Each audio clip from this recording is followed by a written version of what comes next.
Jadi art director namanya Dita Gambiro. Saya tuh udah suka sama kerjaan dia, beberapa film yang dia pernah ngerjain sebelumnya.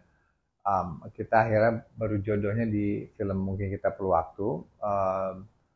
Waktu awal brief Dita Gambiro tuh saya lagi di New York, lagi syuting Towel, jadi kita ketemunya by Zoom aja gitu. Awalnya tuh emang saya udah brief bahwa maunya tuh universe-nya tuh agak monokrom, yang awalnya tadi mau black and white atau apa mau monokrom gitu. Akhirnya setelah diskusi lama sama Dita gitu, dia udah baca skripnya, udah ngobrol ini, akhirnya kita udah ngomongin color palette, tone-nya seperti apa. Intinya we wanted to create an environment yang rasanya tuh nyaman gitu ya, nyaman. Jadi tapi rasanya tuh benar-benar dysfunctional aja gitu, melihat keluarga yang seperti apa, yang lagi dalam keadaan trauma, tapi di suasana apa, atmosfer yang sangat nyaman gitu. Intinya kayak gitu tuh rasa yang kita mau bangun. Dan itu benar-benar discussionnya tuh benar-benar quite detail antara saya, Dita, dan juga Vera gitu. Kira-kira kita mau ngebangunnya tuh seperti apa gitu. Karena um, we have to be on the same page gitu, universe yang kita mau bangun itu seperti apa gitu, dan yang kita kejar juga realisnya itu.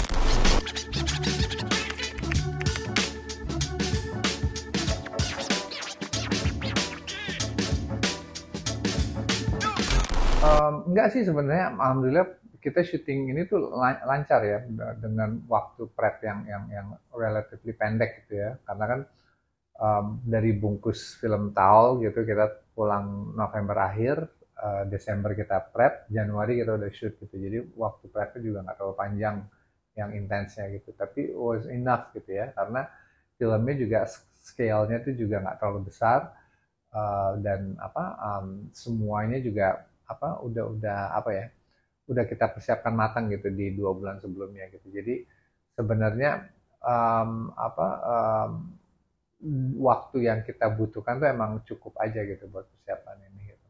Dan waktu itu nggak pernah ada gangguan cuaca atau apa, karena most of our scenes juga lebih banyak di dalam ya.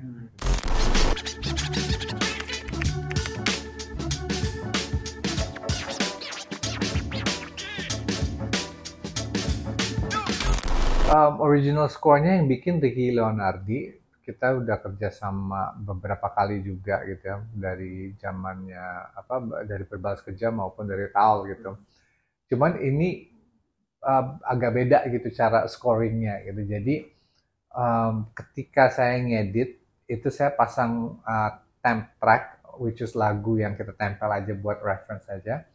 Nggak pernah happy saya dengan temp track ini. Jadi emang bener-bener nggak masuk gitu ya. Jadi sampai akhirnya kita bongkar pasang tuh bener-bener lama gitu, karena lagunya nggak ada yang cocok gitu. Akhirnya saya ngobrol sama Ricky ini bener-bener mentok nih. So what I'm going to do adalah for the first time saya kasih film ini polos, nggak ada apa-apa, nggak ada music apa-apa, kosong, sekosong-kosongnya.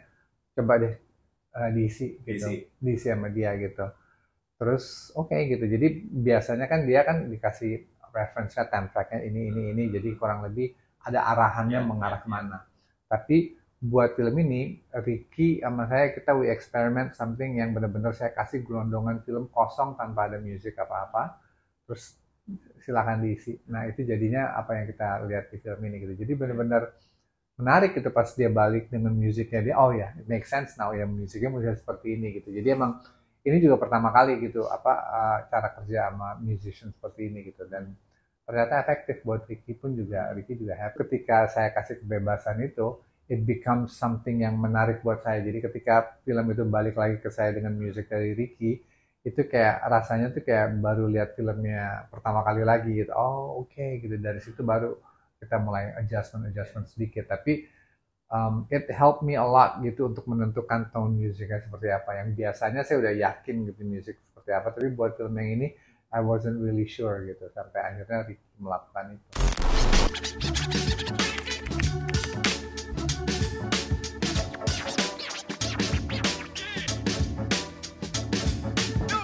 Sebenarnya kalau proses reading, sebenarnya kalau di produksi saya itu proses reading itu proses yang paling pendek, cuma sekali 2 kali ketemu gitu, nggak terlalu banyak gitu. Tapi waktu itu lebih, kalau proses readingnya tuh lebih untuk fine tuning kira-kira karakternya mau dibawa kemana gitu ya. Jadi nggak semua scene yang kita baca juga gitu. Jadi lebih ke oke, kira-kira Ina nyaman nggak gitu sama dialog-dialog yang saya tulis, atau Lukman juga nyaman nggak gitu. Jadi saya masih ada waktu buat adjust gitu.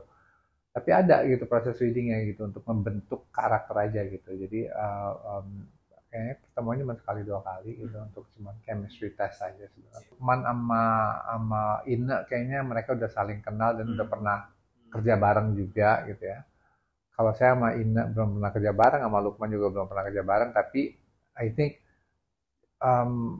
being a director kan kita mesti clear gitu, kita mau bikin film seperti apa, dan pemainnya tuh benar-benar mesti percaya aja gitu bahwa I'm going to make something yang akan sesuai dengan ekspektasinya mereka gitu. Gimana sekarang, senang? Udah kembali ke rumah? Biasa aja. Apa yang kamu takutin? Ya saya nggak tahu. Di sini psikolog kan Nana kan? Karena Nana harusnya lebih tahu dong. Saya kan baru kenal kamu.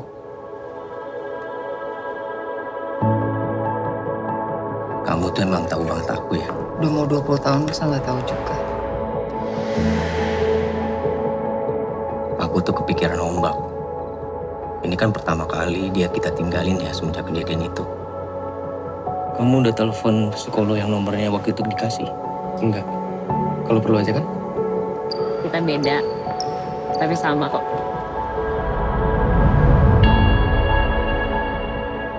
Kasih tuh orangnya keras. Tapi saya tahu dia sayang banget sama saya. Gak ada sopan-sopannya sama sekali kamu ya? Iya kan, jawab aja Bu. Udah Mbak, kamu nggak tahu pengorbanan ibu kamu buat kamu seperti apa. Ya karena orang seperti lo, sama orang tua gue gak ada yang ngerti. Kita harus ngerti apa? Gue juga punya perasaan. Ombak, ombak, ombak, ombak.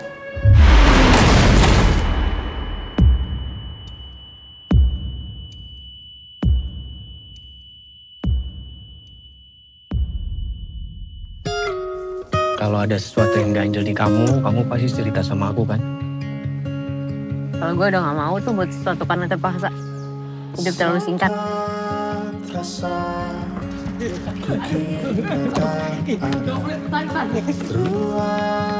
Aku tuh mau umroh untuk ibadah, bukan untuk lari dari masalah.